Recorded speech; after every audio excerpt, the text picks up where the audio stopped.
이 새벽에 하나님께서 우리에게 주시는 말씀은 여호수아 5장 1절부터 9절 말씀입니다. 제가 받들어 봉독하겠습니다. 이것은 하나님의 말씀입니다.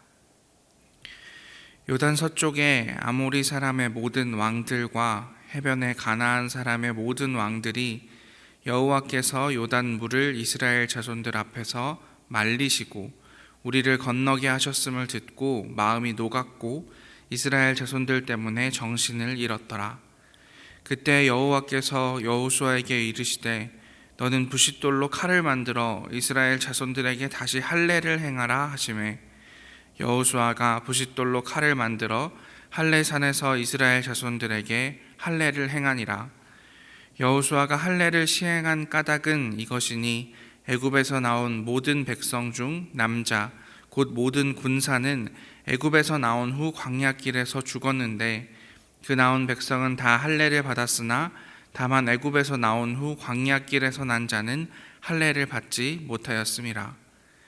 이스라엘 자손들이 여호와의 음성을 청종하지 아니하므로 여호와께서 그들에게 대하여 맹세하사 그들의 조상들에게 맹세하여 우리에게 주리라고 하신 땅 곧 젖과 꿀이 흐르는 땅을 그들이 보지 못하게 하리라 하시매 애굽에서 나온 족속 곧 군사들이 다 멸절하기까지 40년 동안을 광야에서 헤매었더니 그들의 대를 잇게 하신 이 자손에게 여호수아가 할례를 행하였으니 길에서는 그들에게 할례를 행하지 못하였으므로 할례 없는 자가 되었음이었더라.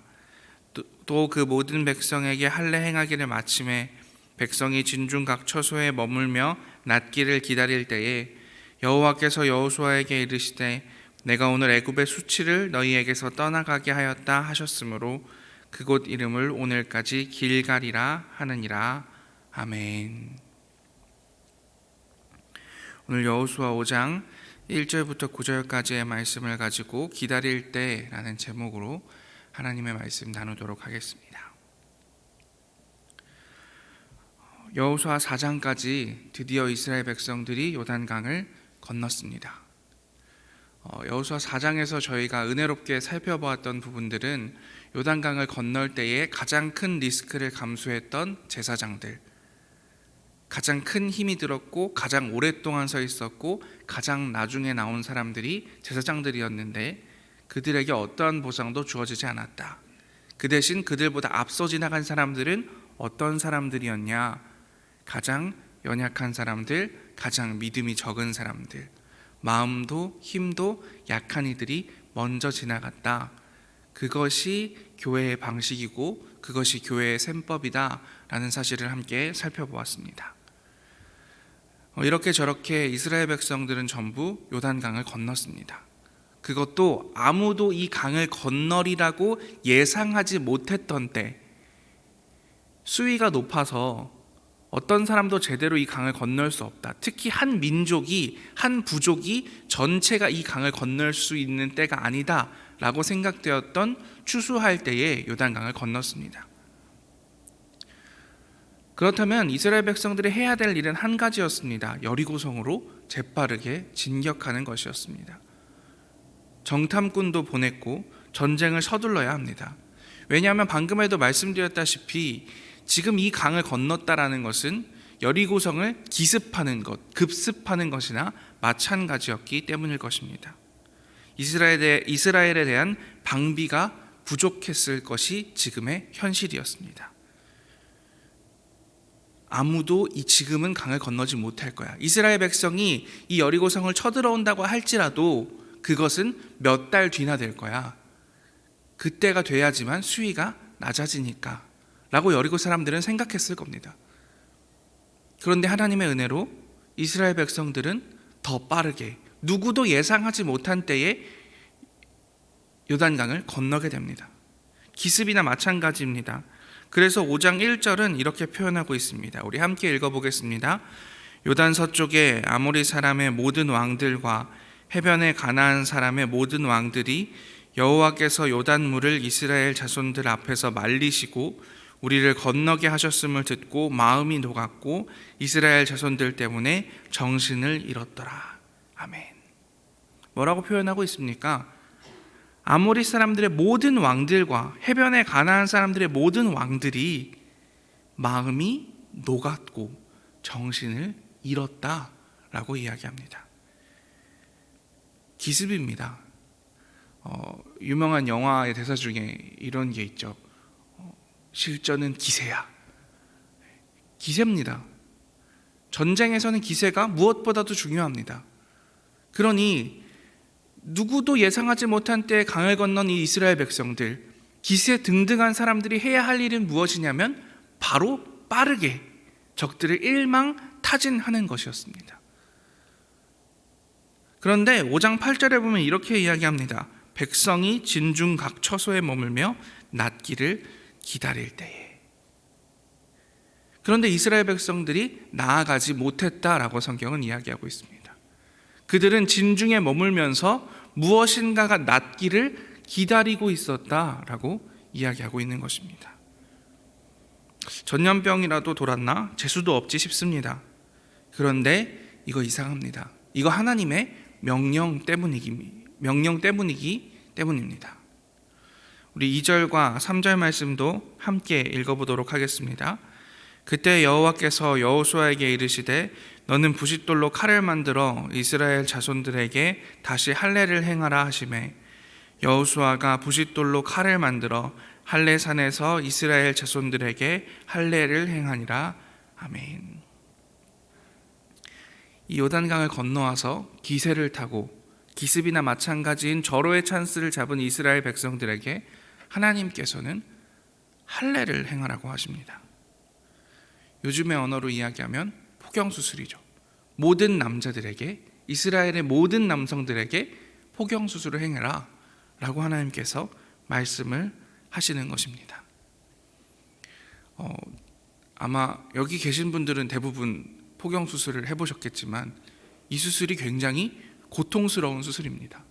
현대에서도 고통스러운 수술인데 고대의 사람들에게 이 포경수술이라는 것은 엄청난 리스크를 가진 행위였습니다. 지금 기습을 해도 모자란 판에 반대로 기습을 당할 수도 있는 상황인 겁니다. 이 온 백성이 포경수술을 한다는 것이 얼마나 큰 문제냐면 창세기 36장에 보면 디나의 이야기가 나옵니다. 야곱에게 디나라는 딸이 있었는데 이 사람이 동네에 마실을 나갑니다. 그런데 세겜이라는 족속의 추장의 아들이 이 디나에게 한눈에 반해서 그녀를 강간하고 맙니다. 그리고서는 이 추장의 아들이 야곱에게 와서 내가 당신의 딸을 사랑하니까 당신의 딸과 결혼하게 해주십시오 이렇게 이야기합니다. 야곱의 아들들이 꾀를 내서 이렇게 이야기합니다. 우리는 할례를 베푼 사람들이랑만 결혼을 합니다. 그러니까 당신의 부족 전체가 할례를 행하면 우리가 당신들의 혼사를 받아들이겠습니다. 그러자 그 부족 전체가 포경수술을 합니다. 그때 시므온과 레위 두 사람이 칼을 들고 가서 그 부족의 남자 전체를 죽입니다. 그 부족이 수십 명이 됐을지 수백 명이 됐을지 수천 명이 됐을지 정확하게 알 수는 없지만 어떻게 남자 두 사람이 수백, 수천, 수십 명의 사람을 죽일 수가 있습니까? 그것이 할례를 받은 상태를 표현하는 것입니다. 무기를 들 수도 없고 항전을 할 수도 없고 일어나서 무언가를 할 수도 없고 심지어는 도망갈 수도 없는 상태, 그저 누워만 있어야 하는 상태, 그 상태가 어떤 상태냐면 할례를 받은 직후의 상태라는 겁니다. 단순히 우리의 일원인 것을 표시해라, 하나님께 나의 충성을 바친다라는 것을 표시해라 라는 것이 아니라는 겁니다. 이것은 전쟁에 있어서 너무나 치명적인 일이고 진군해야 하는 시기에 너무나 오랫동안 멈추어 서서 기다리라. 너의 모든 것이 위험에 빠지더라도 하나님께 그 모든 것을 맡기는 행위를 해라 라는 것이 요단강을 건너와서 여리고성 앞에서 온 백성에게 할례를 행하라는 하나님의 말씀인 것입니다. 이 기다림의 의미가 첫 번째는 이것입니다. 하나님께 모든 것을 맡기라는 것입니다. 때때로 우리들의 삶에서 이해할 수 없는 기다림이 주어질 때가 있습니다. 말했던 것처럼 기세인데 뭔가 잘 될 것만 같은데, 잘 되어야만 할 것 같은데 어느 날 멈추어 서게 하실 때가 있다는 겁니다. 왜인지 모르지만 나의 삶 가운데 하나님께서 나를 밀어주셔도 시원찮을 것 같은데 하나님께서 나를 당기시고 멈추게 하실 때가 있더라는 겁니다. 그 의미는 하나님께 모든 것을 맡기라는 겁니다. 이스라엘 백성들 요단강 건너서 가나안 지역의 가장 큰 성읍 중에 하나인 여리고 급습해서 정복했다면 그들에게 어떤 마음이 들었을까요? 하나님께서 도와주셔서 할 수 있었던 일이지만 우리가 이겼다, 우리가 했다라는 생각이 들 것입니다. 그런데 온 백성이 할례를 행하고 누군가 백성, 제대로 된 사람들 여리고성에서 10사람만 쳐들어와도 온 백성이 멸절할 수밖에 없는 일주일, 열흘, 2주를 보내는 이스라엘 백성들의 마음속에는 어떤 마음이 들었을까요? 아, 하나님 없으면 우리 아무것도 안 되는구나. 하나님이 지켜주시지 않으면 우리들 중에 어느 누구도 살아남을 수 없구나. 우리가 애굽에서 종살이 하다가 나와서 이제 제대로 된 백성이라고, 이제 전쟁에서 승리할 수 있다고 자신감에 차 있던 것, 그거 우리가 할 수 있는 것이 하나도 없구나. 오직 하나님께서 인도해 주셨고, 오직 하나님께서 인도하셔야만 하고, 오직 하나님께서 도와주셔야지만 우리는 살아남을 수 있구나. 이것이 그 누워있는 일주일, 2주일의 기간 동안 이스라엘 백성들이 할 수 있는 생각의 전부였을 것이라는 겁니다. 우리에게 기다림의 시간이 주어진다면 우리가 해야 하는 생각은 여기에 있습니다. 아, 나는 할 수 있는 게 없구나. 하나님께서 도와주셔서 여기까지 왔고, 하나님께서 도와주셔야지만 앞으로도 나아갈 수 있구나. 내가 나의 삶의 안락함, 나의 삶의 울타리라고 여기던 것들 다 하나님께서 주셨기 때문에 가능한 것이구나. 이것이 우리에게 기다림을 주시는 하나님의 첫 번째 의미라는 것을 기억하시기 바랍니다. 기다림의 두 번째 의미는 하나님은 전혀 다른 방식으로 일하실 것이라는 겁니다. 여러분, 저는 세상의 어떤 전쟁사에서도 100% 부상병을 데리고 전쟁을 승리했다는 이야기를 들어본 적이 없습니다.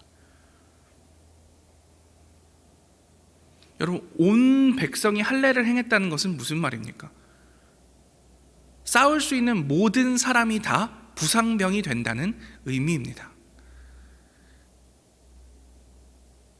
상당한 고통을 안고 적어도 한 달에서 두 달까지는 그 상처가 회복되기를 기다리면서 최상의 컨디션으로 싸울 수가 없는 상태입니다.